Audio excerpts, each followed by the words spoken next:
Hi friends. A lot of requests are coming to my office from many of my professional colleagues that how do they manage appeals involving high stake demands which mandates a deposit of 10% in the first appeal. Now, friends, it's $1 million question because the mandatory pre-deposits in indirect case cases like Section 35E of Excise Act or earlier Rubber Act and VAT Act have been held to be constitutional.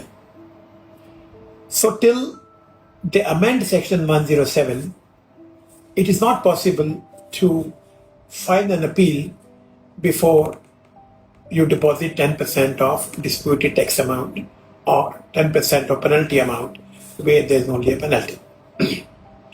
Now, the question is not that what the law says. As professionals, we have to debate what is the leverage given to taxpayer. The kind of demands that are being created by these revenue officers, either under Section 73 or 74 or 61 or 62 or whatever provisions you have, are mind-blowing demands.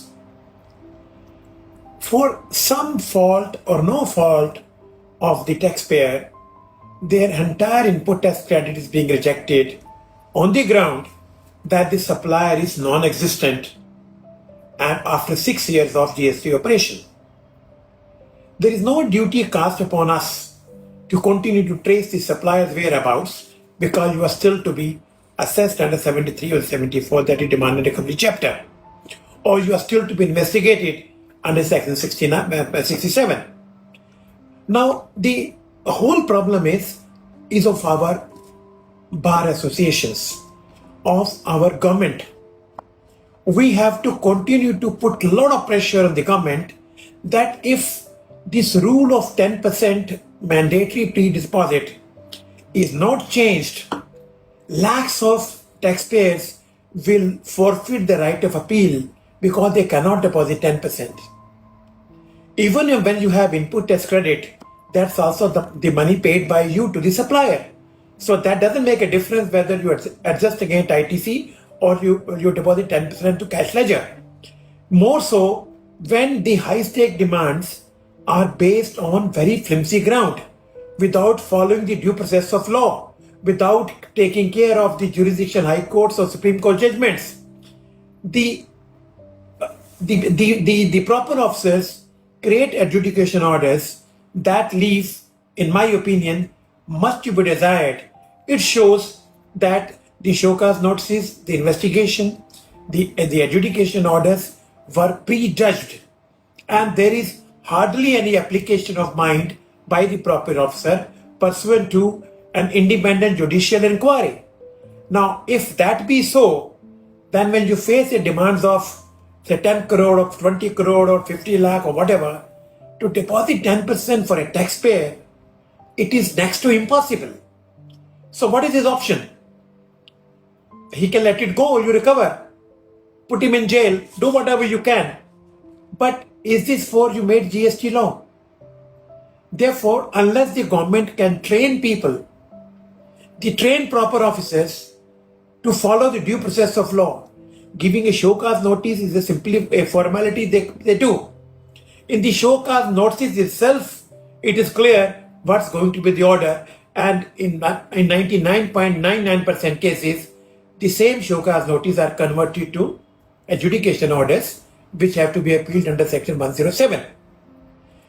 One more, the DGGI investigates the issues a show cause notice, say for example, and tells the additional commissioner of a central or a state jurisdiction to adjudicate.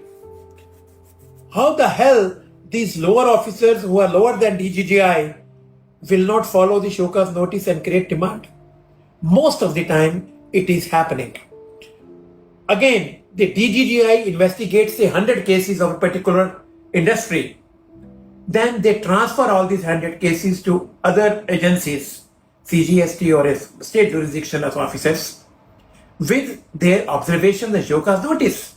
Now this whole gamut of GST tax administration mechanism is so biased, in my view. It is so contrary and arbitrary.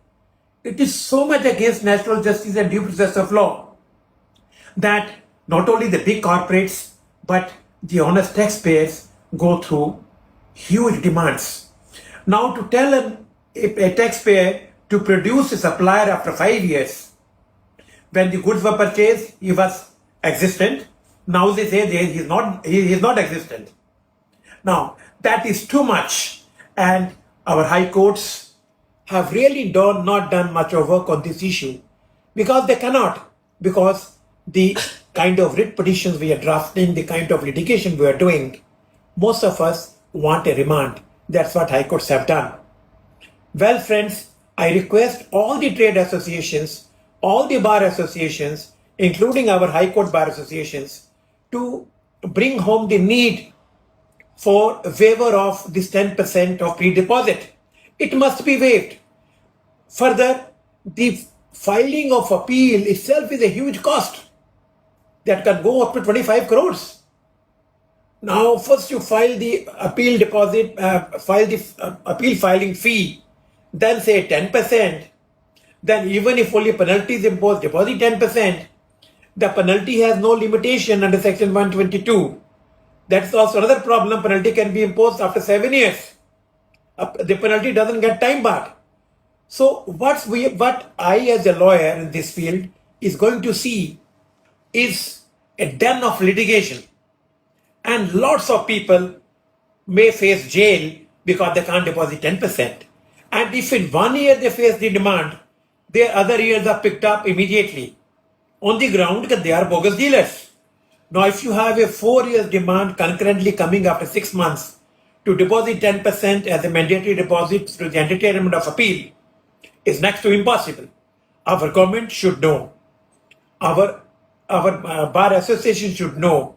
Our tax administrators should know that a right of appeal should not be forfeited because of conditions which are very onerous, which nobody can deposit. Watch this video, think it over. Let our bar associations go through this video and call meetings and write to the government, write to the Honorable Prime Minister, write to the Honorable Finance Minister. If the law like this is not changed, there's going to be a huge problem for the businesses in time to come. Thank you for watching.